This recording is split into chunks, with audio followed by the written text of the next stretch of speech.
So very much like the Oculus branding, 2021 is effortlessly slipping away into the ether, and around this time it's interesting to look back at some of the VR related highlights of the past year, which is exactly what I'll be doing in this video. Now my points of note might not be exactly the same as yours, but I just wanted to revisit some of the parts of the ever evolving VR ecosystem which stood out to me. This will also be my last video of the year, so I wanted to talk very briefly at the end of this video about the first 12 months of the Immersed Robot channel and the plans for 2022 going forward. So with that, let's take a look. Immersed Robot. Hello everyone, welcome to Immersed Robot. So this video will be an end of year wrap up from me while I show a little bit of footage from No Man's Sky. This was just a frozen planet I found recently and I thought it would make a good seasonal backdrop for the video. So getting into it, this year has had some interesting VR highlights for me, although it wasn't the busiest year by any means, and I'm just going to be picking out a few of the more interesting aspects from my point of view. So we'll start with hardware.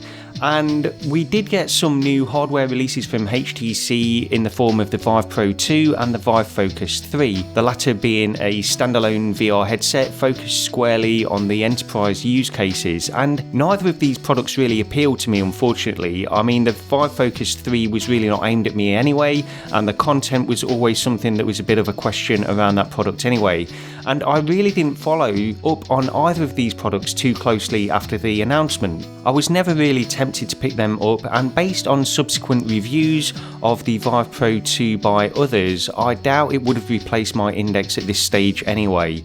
The resolution upgrade sounded great to me, but some other aspects of the optics sounded a little bit worse.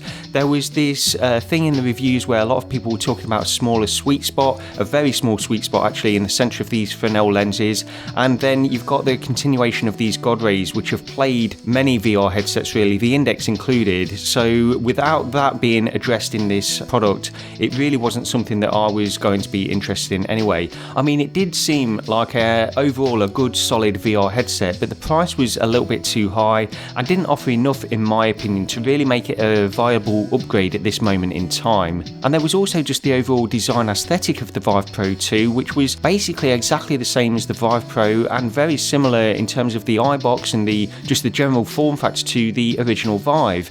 And while there's an element of if it's not broken, don't fix it, it also doesn't have a lot of excitement surrounding it, especially with that larger form factor. We should be progressing a little bit further at this point in time, I believe, and that seems to be the general direction that a lot of manufacturers are going in terms of making form factors smaller, whereas the Vive Pro 2 was exactly the same form factor as previous headsets from 5 to 6 years ago.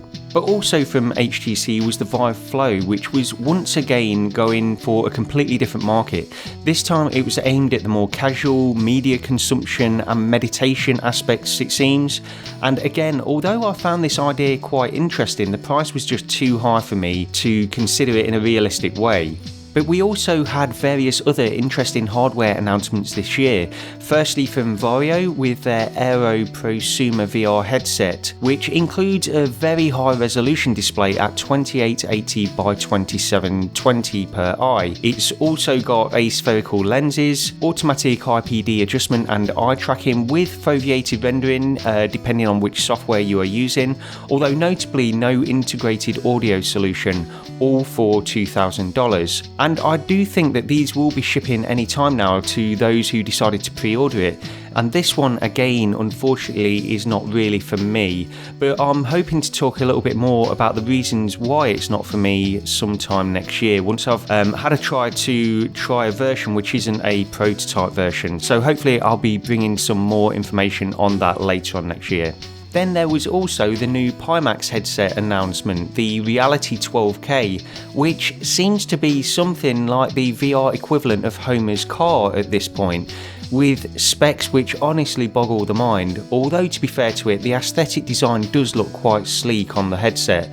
So just very quickly, some of the specs include a 200Hz refresh rate and 2 screens, each with a reported 6K resolution with 1200 pixel per inch. It also has the usual trademark wide field of view from Pimax headsets, which is 200 degrees horizontal, but this time with a slightly taller 135 degree vertical field of view. And I won't go through everything to do with this headset, the spec sheet is incredibly long, so I did make a video on this if you want to check out some more information on the Pimax.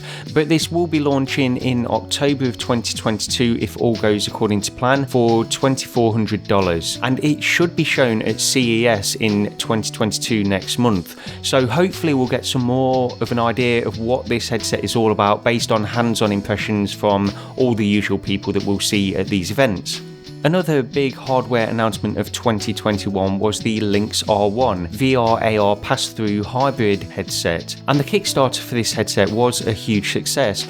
And I did of course make that video on the headset before the Kickstarter ended, where I spoke about my visit to the Lynx headquarters in Paris, and I got to try an early version of the headset. And so more information can be found in that video, which is linked at the top of the screen now. And finally we have the Arpara 5K headset, which is a standalone and PC VR headset with micro OLED displays. This is one of the first headsets to have micro OLED displays, which of course allows for a much smaller form factor than some of the other headsets we've seen. And this Kickstarter has just gone live at the time of me making this video, so impressions of this one are very mixed at this stage from people that have had some hands-on impressions. Generally I think it's got some work to do based on everything I've seen, but we'll hopefully get some more impressions on this in the coming months and we'll see how it goes. It's not something I'm really interested in backing on Kickstarter at this point, but I'll keep my eye on it and see how it progresses. But that was pretty much most of the hardware that stood out to me this year, so now we'll get into some of the software titles and the OS updates which were most significant to me. Now, towards the beginning of 2021, I was playing quite a lot of Microsoft Flight Simulator, which had VR added at the very end of the previous year in 2020. So going through the ups and downs of getting a good experience in that title was something which took up quite a lot of my time at the beginning of last year. But we did have a major performance boost in Sim Update 5. Again, I made a video with a direct side-by-side comparison just to show the performance upgrade on my system with that Sim Update. But then there was also the addition of SteamVR's Throttling Behaviour setting, which allowed users to limit frame rate and rely on fixed reprojection and motion smoothing. And this was also something available to Reverb G2 owners and Oculus headset owners through other software means like OpenXR developer tools and the native Oculus software. But being an Index owner, the SteamVR implementation of this kind of function was most valuable to me.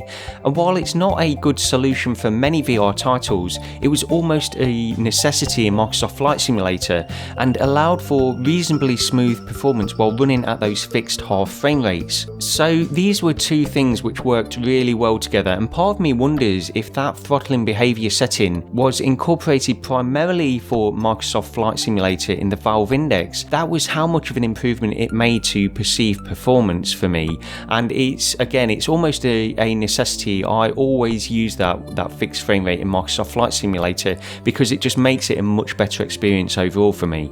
But we also received a few interesting software updates for the Quest 2 over this past year. The notable ones for me were 120Hz support, AirLink and link sharpening. So I guess AirLink was the really big one for me, especially with the later edition of link sharpening. Although I tried wired link on my Quest 2 a couple of times, it really didn't seem worthwhile when I had a Valve Index just sitting right next to me anyway that could be used at any time. But AirLink, like Virtual Desktop before it, allowed me to play PC VR in various parts of my house, and with the added freedom of having no cable. So I continue to use both AirLink and Virtual Desktop quite heavily on my Quest 2. In fact, it's probably more often used as wireless PC VR headset than a standalone headset in all honesty. And I even bought a dedicated Wi-Fi 6 router to use for this reason, and that is a great purchase for anyone wanting to use their headset more consistently in this way. The Wi-Fi 6 aspect is probably less important than just having some kind of dedicated router for the purpose of Airlink, in my opinion. Not having any other network traffic using the router is a big benefit, and even a relatively cheap AC router performs really well if it is dedicated to the function of Airlink or Virtual Desktop. So I still use Virtual Desktop and Airlink interchangeably, but generally I gravitate more towards Airlink for one reason or another, but both have advantages and disadvantages in my opinion. So there were another couple of software related things that happened last year that were of interest to me, but I won't dwell on these for too long. The first one being the Odyssey update for Elite Dangerous. Now, I'm quite disappointed with that update on a number of fronts, performance being one, but also, of course, the lack of on-foot VR support, which we knew wasn't coming with this update anyway for a long time, but it's still a general disappointment for me that I think is worth mentioning here. And it's also rendering the Odyssey improvements barely usable for me at this point. I remain a big fan of Elite Dangerous, but there's no denying Odyssey hasn't been a huge benefit to my overall experience. I don't really use the on-foot sections other than very rarely when I go into that vanity cam section and just sort of explore a planet on foot while looking around at the sites really. There's not a lot of gameplay added to it for me, but I would love there to be, and if the on-foot sections did have VR support, then I would be playing those just as much as the in-ship sections, but I can't deal with that flat screen displayed in front of me. It just takes me out of the experience, and this is a personal thing. I know that there are people out there that can play quite happily in VR in the ship sections and in the SRV sections, and then transition quite comfortably to playing on that 2D display in front of you for the on-foot sections, and it's not a huge problem, but for me it just doesn't work. It takes me out of it, and I'd rather not play those sections at all. So I guess that's why it was a bit of a disappointment overall. But on a more positive note, there were some quite impressive No Man's Sky updates, which is a game that continues to give all these years later. Performance has generally been improved over time, although there does seem to be something of a hit every time there is a major update, and it can take a few weeks to get back to normal. But I've been playing the footage that I'm showing here right now just a day or so ago, and I was getting incredible performance on planets, in the ship and in space. It's only those transitions between space and planets that you still get the stutters and things like that really. But overall the game continues to be one I love returning to, and I think there are still issues and the settlements aren't quite as well bedded in gameplay wise as I would like them to be, but it's still a fantastic game in VR. So there we have it. Those, I guess, are some of the more notable things that spring to mind for me in the world of VR over the past year. I'm sure I've missed quite a lot, but this isn't intended to be an exhaustive list, and these are just things that stood out for me. So I won't be covering every single major VR release that came out on the Quest or anything last year. I'm sure there will be plenty of videos that will give you all that information elsewhere, but these are just some of the things that I found most interesting this past year. And just to finish off, I did want to give some general thoughts on this channel. So I've been doing Immersed Robot for around a year at this point, and I can say it's been a great experience making these videos on various topics. I don't want to lose the fact that I'm doing this for enjoyment and a hobby, and to have an excuse to play plenty of VR and keep on top of all the latest goings on in the news. So as mentioned, I'm only covering the specific things in the VR ecosystem which I'm personally interested in. This channel will never be an all-encompassing VR channel which covers all the latest Quest titles and all the latest news stories, but the ones which stick out to me, the ones that interest me, those will be the ones that I'll continue to cover. And that's something I'm determined to continue to do going forward into 2022.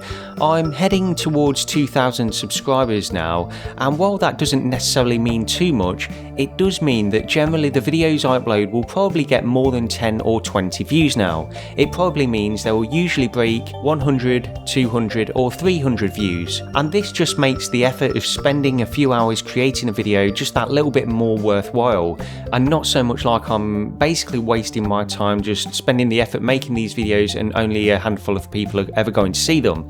So I do want to thank everyone for subscribing and watching the videos, and also commenting and leaving feedback or opinions on topics too. It all helps me as I stumble along the internet rambling nonsense about VR on this channel. So as mentioned at the beginning of this video, this will be my last video of the year. I'm going to take a couple of weeks off now, but I'll be returning in early January, where hopefully we'll see plenty of VR related news and hardware and software announcements to kick off 2022 with. But have a happy Christmas or whatever it is you celebrate at this time of year. I'm not religious myself, but I certainly enjoy having 2 weeks off and relaxing a bit, so I'll be doing that. But I hope you all have a great time in doing whatever it is you do, and thanks for watching this video, and I'll see you next year.